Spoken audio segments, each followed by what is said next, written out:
Now to a 7 News exclusive investigation. Our reporter Kirsten Glavin has been diving deep into the horrors of human trafficking in the Upstate. She's been doing this for over a year, and tonight she exposes a new problem that continues to grow. In the 7 News original report, it begins with a tale of 2 officers racing the clock to find the truth. Last February, we took you undercover with us in Greer, exposing a dark way of life where women were selling sex just to get by. Some women forced to do it against their will. I just didn't know what to do. But now we've learned prostitutes are flying into the Upstate from countries around the world. Tonight, we'll introduce you to the person law enforcement says is roping them in. 911, what is your emergency? A tip to Greenville police is all it took for officers to surround this apartment on Pelham Road, thinking they'd bust a prostitute and a man paying for sex. But what they didn't know was what lay behind this closed door would launch the most extensive human trafficking investigation in Upstate history. When they got here and executed the search warrant at this apartment, what they found was a situation where it was far more sophisticated than really anything we'd ever seen. The pictures of the person's face were Jonathan Bastoni is an investigator with the Greenville County Sheriff's Office.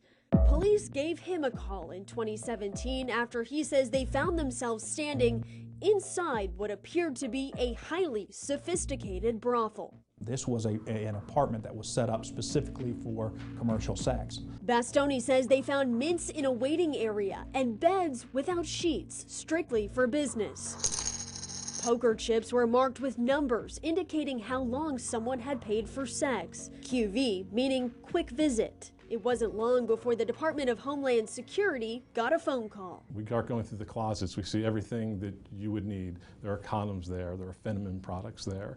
There's everything that you would need to run a brothel. This is not something we standardly would see in Greenville, and I haven't seen in my career. Special Agent Stephen Michaels immediately took over, but what he didn't realize was that this call was just the tip of the iceberg. I go to the management and say, well, who's renting this apartment?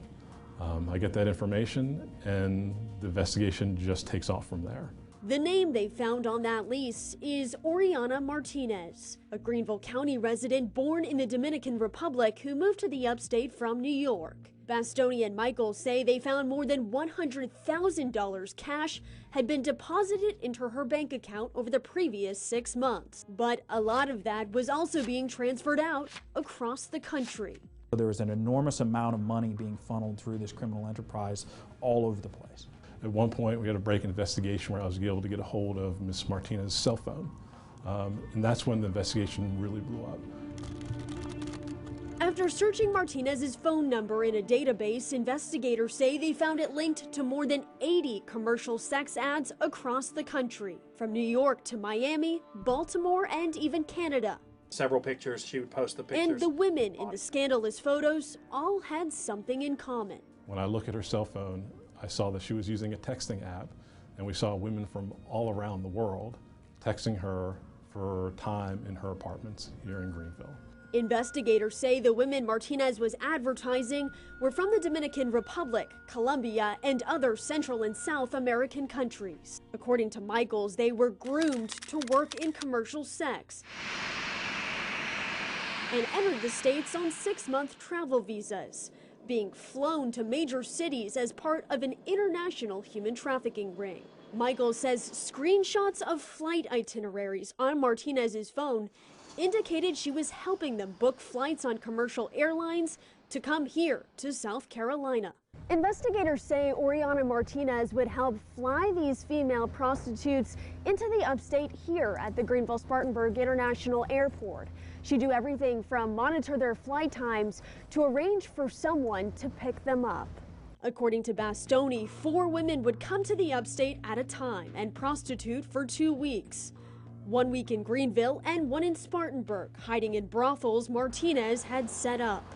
We're very familiar with large drug trafficking organizations. I don't think I had the same concept that there could be large commercial sex organizations.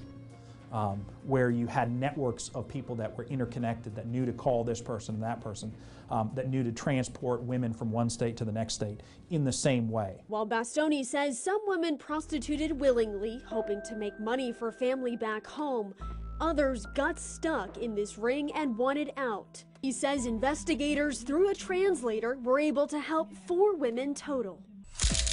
As for Martinez, she was arrested on federal warrants and pleaded guilty this spring to charges of money laundering and conspiracy to violate the Mann Act, which is transporting women across state lines for the purpose of prostitution.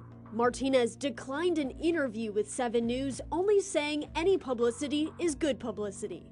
Bastoni and Michael say they do not believe she has any regret. From shopping sprees to high-end cars to a nice apartment, I mean, she was profiting from this herself. She lived a lavish lifestyle by any stretch of the imagination, and that was based on women selling their bodies to men.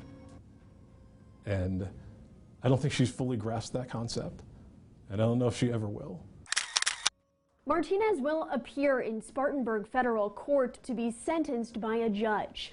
Investigators say she did have help from 3 other people who have also been arrested. To learn more information about them, head to our website. While locally the case is closed, it's believed there are many prostitutes still stuck in this ring somewhere in the United States, many of them likely victims of human trafficking. The question remains, will they get caught or will they get help? And with that, only time will tell. Reporting in Greenville, Kirsten Glavin, 7 News. And that is the original reporting. To learn more about Kirsten's investigation, go to WSPA.com. We also have information there for anyone who needs help getting out of a similar situation. Look under links we mentioned.